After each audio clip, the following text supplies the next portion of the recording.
Peterborough! Hello!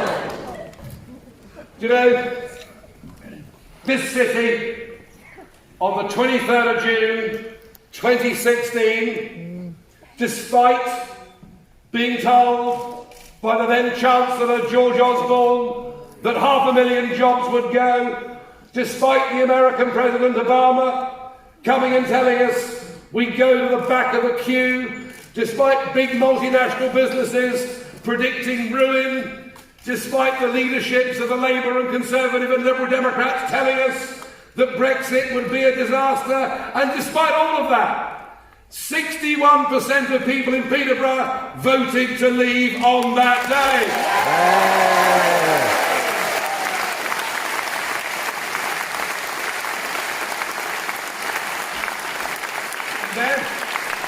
And then a year later, in a general election, the people of Peterborough were faced with a Conservative and a Labour candidate, both of whom said they would respect the result of the referendum and that Brexit would happen.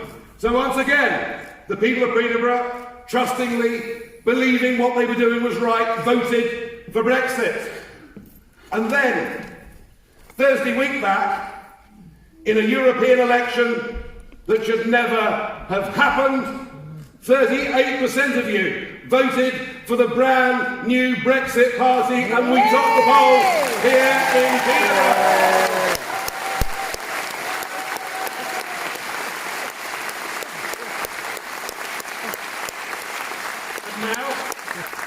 And now we have yet another election in Peterborough, where I'm afraid you've got to go out and vote Brexit again, and that is because the job is not done. That is because we have been willfully, consistently and clearly lied to by our mainstream political parties in Westminster, who never from day one intended to deliver the Brexit that you voted for. But, and here's the thing, the remarkable thing about this party, which is just 7 weeks and 1 day old. That's pretty amazing, isn't it?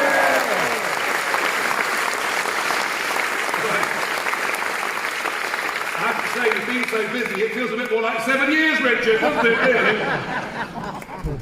But the remarkable thing about this party, the remarkable thing, as those results came through last Sunday evening, and boy, did I enjoy the discomfort of both the Labour and Conservative parties.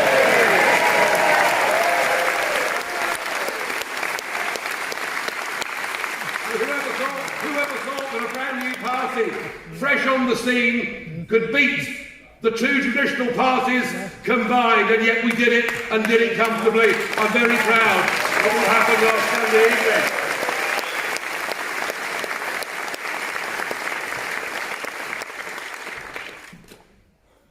And next Thursday is the opportunity for the next chapter in this great story. And I think we must be doing quite well.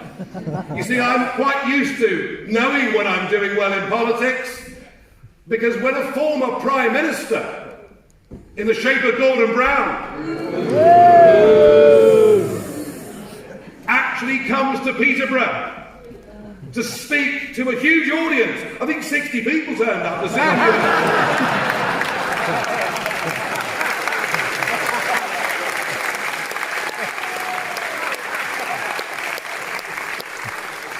But when he turns up to launch what I thought was a very personal attack on my good self, now don't worry about it, I'm big enough and ugly enough and used to being attacked by former Prime Ministers, but it shows you that they were absolutely, our political establishment were absolutely mortified by what happened last Sunday. But in some ways what happens here on Thursday is even bigger. Yes. Yeah. It really is, it's even bigger.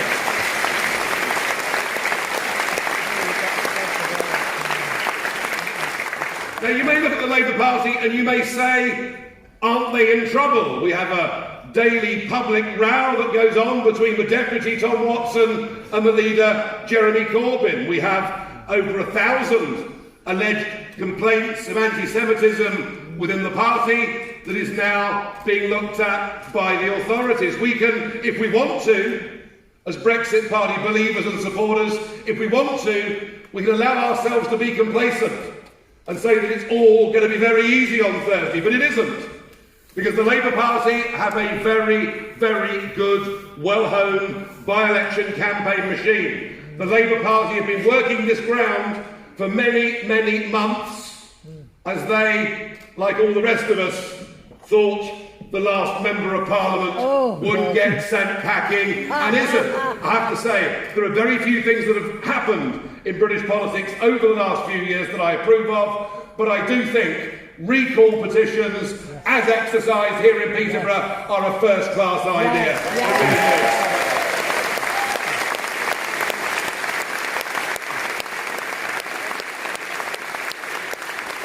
So don't underestimate how hard the Labour Party will try. Don't underestimate how beastly their behaviour is out on the streets as we speak.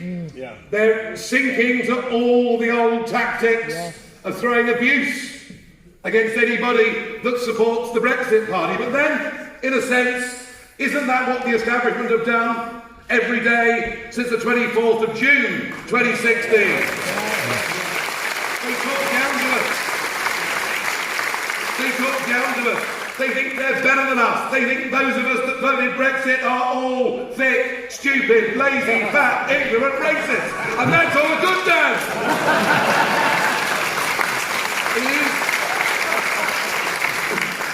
It is that sheer arrogance, snobbery, Westminster-based ideas that they know what is best for you rather than you know what is best for you.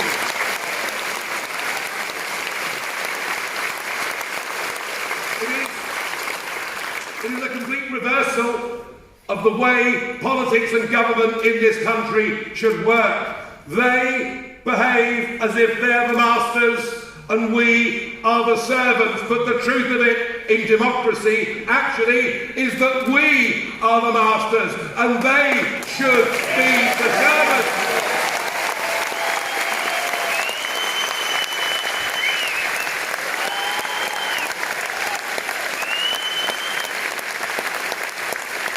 Now, to some extent, in life, you do make your own luck, but I think we have been especially lucky, given the 7 weeks that we've been going, to have found a man of the integrity, the honesty, the success, not just in business, but his involvement with local charity. In fact, in many ways, Mike Green has been involved in public life and charitable giving in this city of Peterborough many, many years before the Brexit Party came along. And I tell you something, we are very, very proud to have him as our candidate in this party.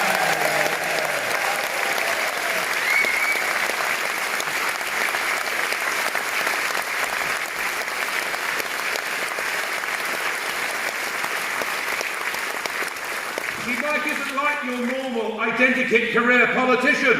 I understand he didn't go to Eton, which is most unusual these days. And he didn't go to Oxford, and he didn't work in a research office, and he didn't become an MP age 28. No, he actually went out and worked for a living. How about that?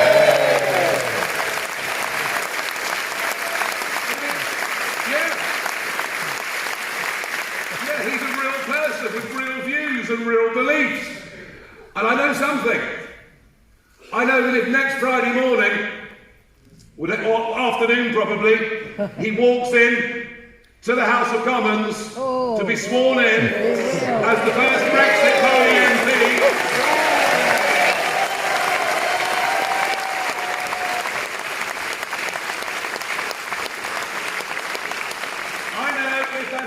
We will have them on the run, and I hope and pray that it's going to happen. Now, for those that know me, some will know that I'm quite a keen military historian, and I had planned to be in Normandy next Thursday, because I think the 75th anniversary is a very, very important thing. It's in many ways going to be the last time that a significant gathering of those men who were there, not just on D-Day, but in the bitter 10-week bloody battle that followed. And it's going to be the nation's last opportunity, isn't it? Really collectively to remember what they did, who they were, and the massive sacrifices they made with our real friends in the world, the Canadians, Americans, the Commonwealth, and many others.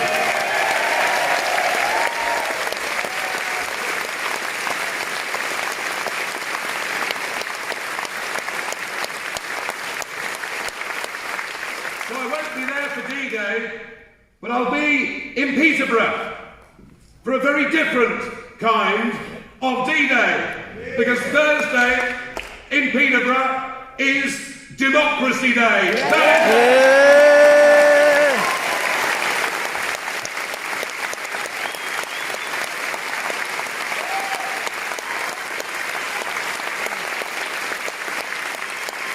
that is what this is about. This ignoring of the will of the people, this lying to people in their manifestos in the general election. This succession of MPs who have sought so hard to willfully deceive the public. You know, this isn't even about now Brexit. This is about what kind of country we live in. If the people have a say,